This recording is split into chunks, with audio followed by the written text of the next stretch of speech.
This character is now dead. Bow down to the sin. Not that long ago, I unboxed this game over here, The Others, and we've gotten it to the table a couple times at this point, and I've been able to teach a couple different people how to play. In the process, I've decided that I should put together a tutorial video. I tried to send people out to videos I found on YouTube to learn the game before we went to play, and it left them with the impression that the game would be boring, and they kind of lost interest rather quickly. So I've just been focusing on trying to put together this an engaging tutorial that will help teach the game to other players and introduce them to the concepts of this type of game here. After our sessions playing the game and knuckling down and poring over the rules and looking at forum posts to see where the confusion points are for the game, there's been this voice nagging me, and it happened quite a few times while playing the game, particularly the last play group we had where we had more people playing together. And this thought is stemming from the fact that in the past, my role when we're playing a role-playing game like Dungeons & Dragons or Savage Worlds, Pathfinder, Storyteller, I've been primarily the Dungeon Master or Storyteller, whatever the name for the person running the game is for that system. That's primarily been my role for most of the games I've played. That role seems to be something that I just naturally just fit into for my groups that I've played with in the past. So as a Dungeon Master, your primary objective is to tell a story in collaboration with your players. You're not there to attack the players. It's not me versus them. It's more, I'm here to help you tell a story that's enjoyable. Depending on the game, most tend to be this way, but put you in that role of the hero, make you feel heroic, and overall, just have a great time playing. I mean, at the end of the day, it's the Dungeon Master's job to make sure the players are enjoying themselves. So in a game like The Others, the goal of one of the players is to be the sin, where they take on the role of one of the sins, and their job is to fight the other players who are cooperating together to complete missions. And the sins player's role is only to destroy all those players before they can complete their missions. It's not hard to see how that conflicts with someone who's used to being a Dungeon Master. Now you're telling me that I need to basically destroy all the players. That's my goal, while they struggle against me to try and complete their objectives. So in some ways this can be fun, I guess, for people who are looking for that competitiveness. But for me, I was starting to struggle with that while we were playing. So one of the players from the previous play session had been in one before that, and I had defeated them. And I guess they felt that this time they really needed to win. So they were focused on winning. And I told them at the start of the game, jokingly, that I was going to focus on them, just, to put them in their place.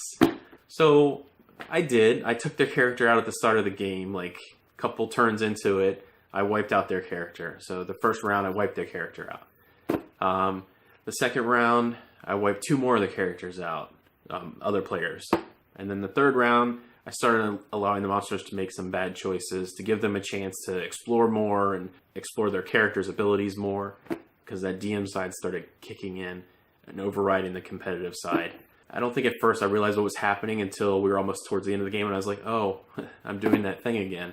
So in that session, the players ended up winning because it was a tie. Basically, I had wiped out their characters. They couldn't respawn anymore, but at the same time, they had finished the mission. And according to the rules in the book, if the players do that, they win.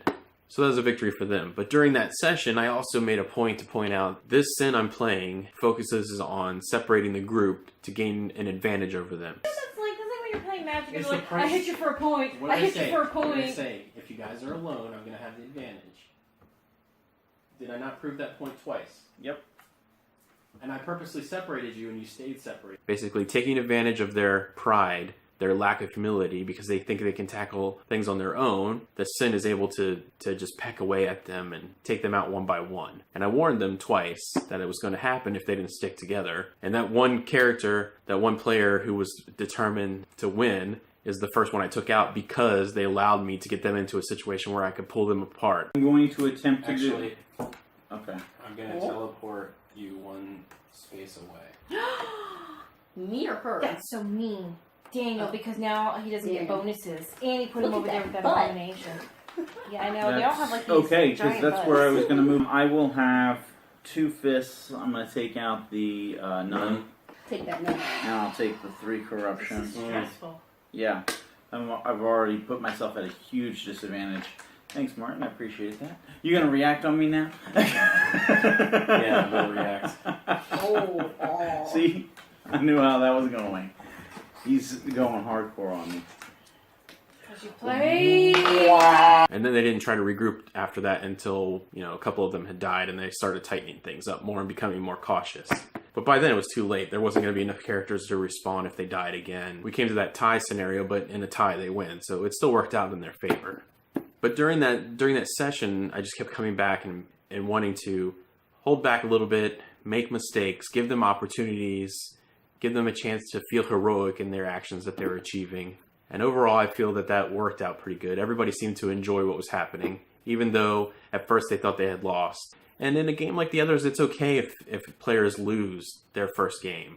If, those cooperative players, it's okay if they lose their first game because then they understand the cost of not working together, the cost of being too overzealous. It's like when you go to play a role-playing game, you become too overzealous, you just run into the fray, you're not working together as a team. Suddenly you're popping on all the power rings you can find that the DM's warned you several times don't do, and the Lich Lord comes and destroys the world. I won't mention what player did that.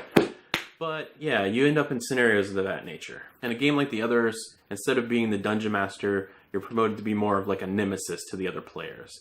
Do you know what Nemesis means?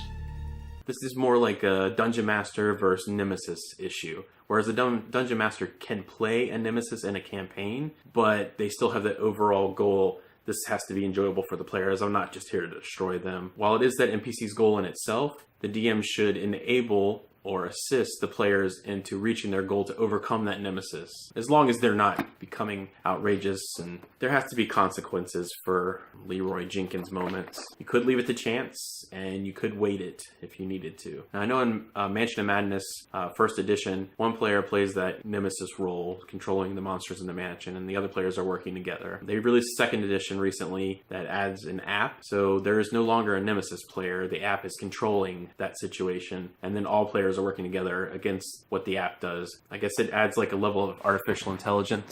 And then in Descent, first and second edition, there was that nemesis role where you would control the monsters and deploy the events that are happening to the heroes, and they would be working together to try and overcome these things, because it's a typical dungeon crawl situation. They added an app recently without releasing a new edition to address that app. The app just takes advantage of the second edition, so you don't need that nemesis player anymore. The app will run all the monsters and set up. It has like a campaign setup that it does, so your characters can upgrade as they go along, which is nice. And I think games like the others would benefit from like a campaign system. Sure, it's not your typical dungeon crawl, but it still is kind of a dungeon crawl. You're just crawling through a city instead of a dungeon itself, and the players could grow and expand slowly. You can't overpower them, obviously, but it gives players more of an investment to keep going, even though the one-off sessions aren't bad. There's nothing wrong with playing a one-off session. So I mean, some players prefer one-off sessions, some players prefer campaigns. In setting up a campaign system in a game, it doesn't have to be like this legacy gimmick that you see now in games where you need to like destroy pieces and write on the board. I mean, it's fun, but I can see that getting overused in things. And we've been playing role-playing games for how long, and we haven't needed to perform those similar tasks. You don't see us like scratching out stuff in our adventure guides that we're getting. We can write out notes,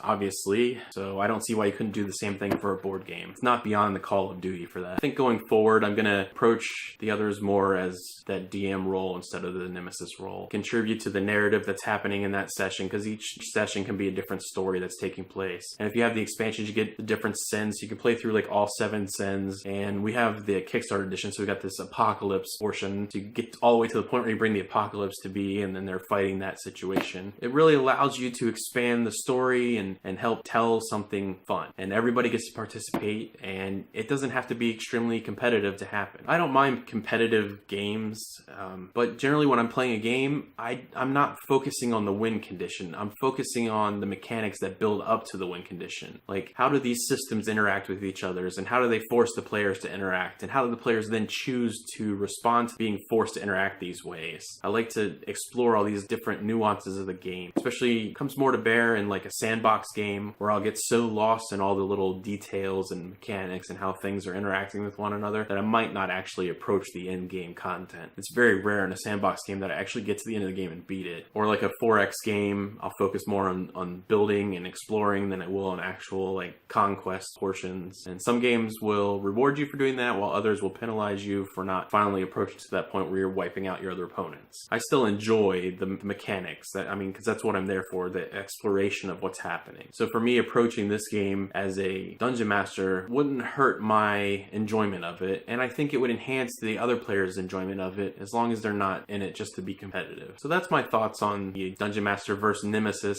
ideologies. I'd be interested to hear what anybody else has to say about it. If you leave a comment below, let me know your thoughts. If you like the video, go ahead and give it a thumbs up, and if you're not a subscriber yet, please consider subscribing. I appreciate you watching it. Have a good one.